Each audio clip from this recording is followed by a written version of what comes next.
मुफ्ती साहब ने दूसरी बात उसमें ये इरशाद फरमाई है कि अगर इमरानी गवर्नमेंट ने मुआहदा तोड़ा था तो आपने यकीनन उनके खिलाफ एहतजाज तो किया है, लेकिन आपने मदारिस का नाम नहीं लिया। और अगर तोड़ा भी है मुआहदा तो उस मुआहदे के तोड़ने को हाईलाइट करते ना, गवर्नमेंट ने मुआहदा तोड़ा उसके खिलाफ एहतजाज करते। ये कह रहे हमने एहतजाज किया है और एहतजाज ये किया कि पीडीएम के जरिए इमरान खान की हुकूमत गिरा दी।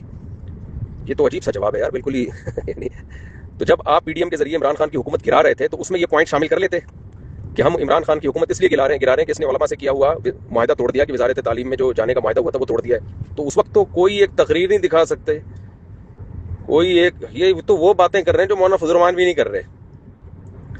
तो वो दिखा दें कोई महंगाई पर हुकूमत गिराने का इन्होंने दावा किया था, महंगाई बढ़ रही है और वगैरह वगैरह जो कुछ भी उनके दावे थे उसमें ये वजारत तालीम से जो हमारा गवर्नमेंट ने मुआहदा किया है, ये मुआहदे की चूंकि गवर्नमेंट ने खिलाफ वर्जी की इसलिए हम इमरान खान की हुकूमत गिरा रहे हैं, कोई ऐसा लफ्ज कोई हाशिए में भी नहीं आया होगा मेरा ख्याल है। तो अजीब सी एक जवाब दिया है जो मेरा ख्याल है कोई भी मुतमईन नहीं होगा इस जवाब से कि क्या बातें कर रहे हैं आप। तो उस वक्त आप तहरीक चलाते आप पूरी हुकूमत ही गिरा रहे हो, यानी इसका मतलब तो कोई भी बात किसी गवर्नमेंट ने आप हुकूमत गिरा दो और आप बोलो हम ये इसलिए किया था कि उस वक्त हुकूमत ने हमसे किया वो मुआहदा नहीं किया था। तो हुकूमत गिराने में फिर उस चीज को हाईलाइट करना चाहिए था।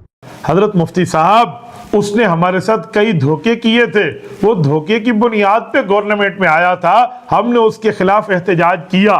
2019 के मुआहदे के बाद आपको याद होगा कोविड-19 आ गया, वो उसके पीछे छुप गया। कोविड-19 की वजह से वो अपनी हुकूमत को तूल देने के चक्कर में रहा।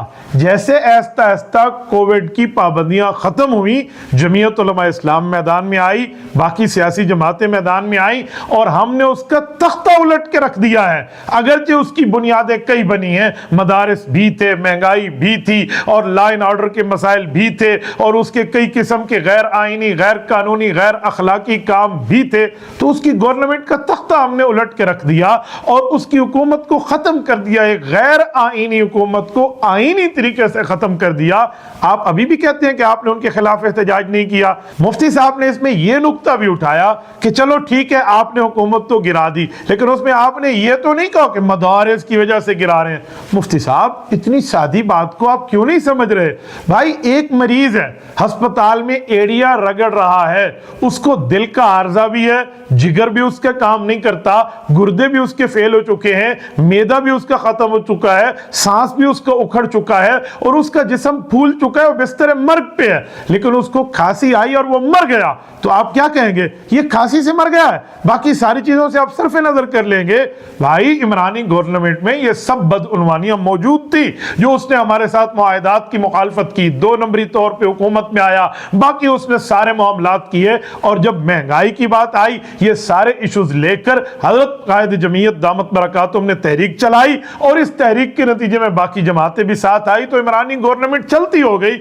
अब भी आप कहते हैं कि आपने काम किया, तो ये कहते जी ये कहते सब बीमारियों के बावजूद एक खांसी से कोई मर जाए तो पिछली बीमारियों से आंखें बंद नहीं की जा सकती। मुफ्ती साहब उसमें नुक्ता उठाते हैं कि भाई साफ जवाब दें, वाज़ेह जवाब दें जिससे हम मुतमईन हो जाएं। आपके इन जवाबात से हम मुतमईन नहीं हैं। हजरत मुफ्ती साहब आप कैसे मुतमईन हो सकते हैं? आप तो इमरानी गवर्नमेंट से सरकारी बोर्ड हासिल कर चुके हैं, आपका इत्मीनान आना बहुत मुश्किल है।